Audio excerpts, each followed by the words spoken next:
Pemirsa, aman dan nyaman rasanya menjadi sangat mahal ketika tinggal di Jakarta. Entah sampai kapan para pencuri spion mobil di jalan raya ini bisa lenyap. Spion mobil sering menjadi salah satu bagian kendaraan yang rawan dicuri, terutama di area perkotaan. Sebab meski terlihat kecil, tapi spion memiliki nilai yang tinggi di pasar gelap. Mengapa spion kendaraan menjadi target pencurian? Lalu kemana spion curian ini akan dikumpulkan dan dijual?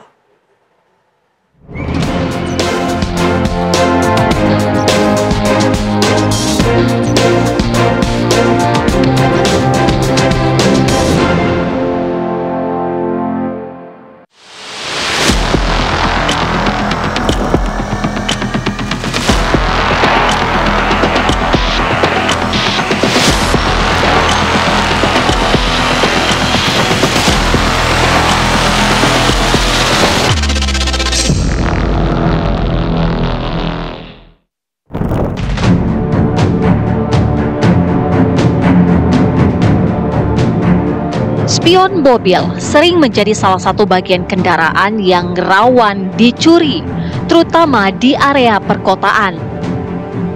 Sebab meski terlihat kecil, tetapi spion memiliki nilai yang tinggi di pasar gelap. Betapa mahalnya, aman dan nyaman saat berkendara di Jakarta.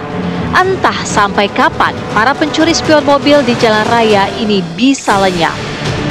Beberapa waktu lalu, pelaku pencuri spion mobil yang sempat viral di media sosial di kawasan Jembatan 3 Penjaringan Jakarta Utara akhirnya sudah ditangkap.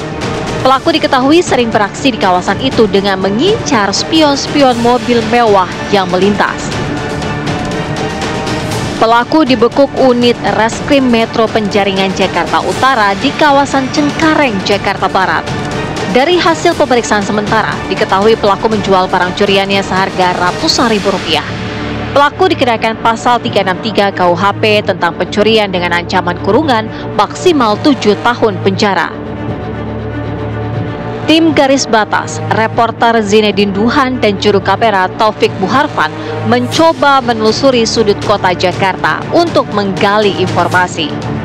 Pemirsa, pencurian spion kian marak terjadi di Indonesia. Mobil-mobil yang terparkir di pinggir jalan, meskipun sudah ada oknum-oknum yang mengatasnamakan keamanan, namun tetap tidak menjamin keamanan dari kendaraan Anda. Karena bisa saja dengan mudah spion kiri dan kanan ini tercabut atau dipatahkan, lalu dijual oleh oknum-oknum tidak bertanggung jawab. Lalu kemana spion-spion hasil curian ini dicuri dan berapa kisaran harganya? Saya akan mengajak Anda untuk mengupas tuntas pencurian spion ini di Garis Batas bersama saya Zinedine Duhan, dan ikuti saya.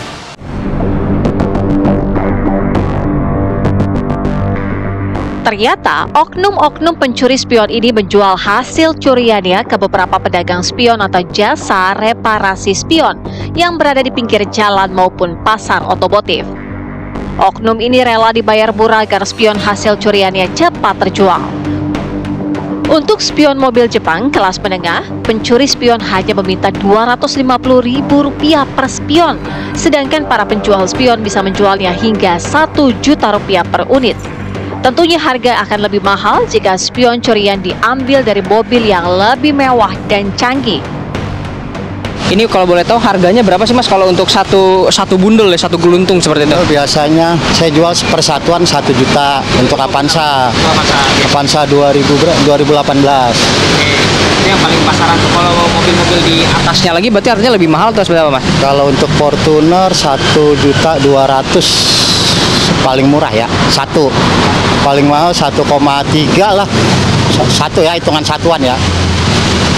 Itu tuh kalau masang misalnya nih Mas, mobil saya habis hilang nih, kehilangan spion di maling seperti itu kan ada patahan nih Mas. Nah itu apakah digantinya sulit atau mudah, ataukah nantinya ada kerusakan fungsi atau gimana Mas? Kalau untuk ganti nggak susah kok, mudah. Kerusakan fungsi nggak ada, pasti normal lagi. Pasti normal lagi. Kita boleh ngedekat ke arah mobil sedikit Mas? Kalau boleh dijelasin, ini kan kalau misalnya mobil saya dimaling nih, ini kan bisa dipatahin, terus kita patahin dari pinggir sini nih, Mas. Iya. Nah itu gantinya gimana, Mas? Nanti kita ganti sebundel ya. Maksudnya dari sini nih kita lepas. Ini patahannya dibuang, dipasang baru satu bundel. Satu bundel. Kalau saya jual spion second tapi orisinil. Second tapi orisinil. Iya. Nah, itu. Oke, itu biasanya barang dari mana, Mas? Barang itu biasanya, jadi saya punya teman pengepul. Nah, barang-barang resmi lah istilahnya gitu. Jadi saya ambil sama dia. Nah, pernah nggak sih ada orang yang tiba-tiba datang nawarin, ini pas saya punya spion gitu, tapi kelihatan potong gitu seperti itu? Kalau misalkan itu saya nggak pernah beli kok. Kalau memang saya tahu barang colongan gitu, nggak pernah. Nggak berani. Ada yang pernah menawarkan, ada, Pak? Ada. Pernah ada sekali 2 kali sih. Sekali 2 kali. Kalau boleh tahu perbedaannya apa pas yang hasil copotan sama yang ori, sebetulnya apakah ada soket yang hilang atau gimana tuh?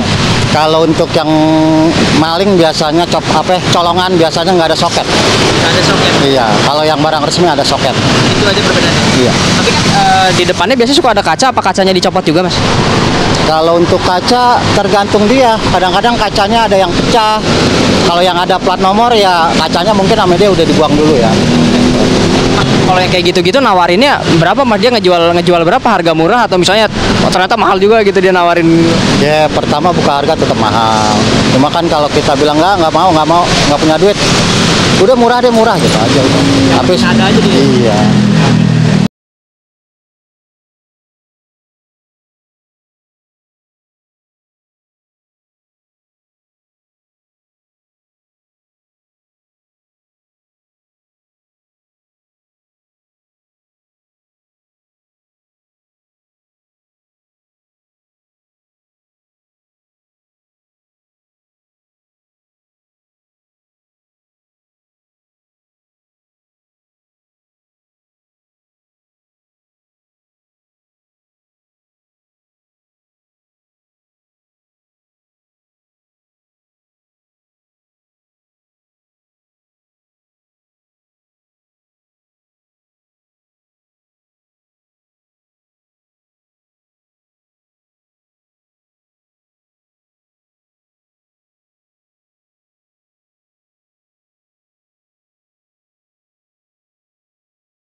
Para pengemudi pun masih berasa resah sebab kejahatan pencurian spion tak pernah lenyap.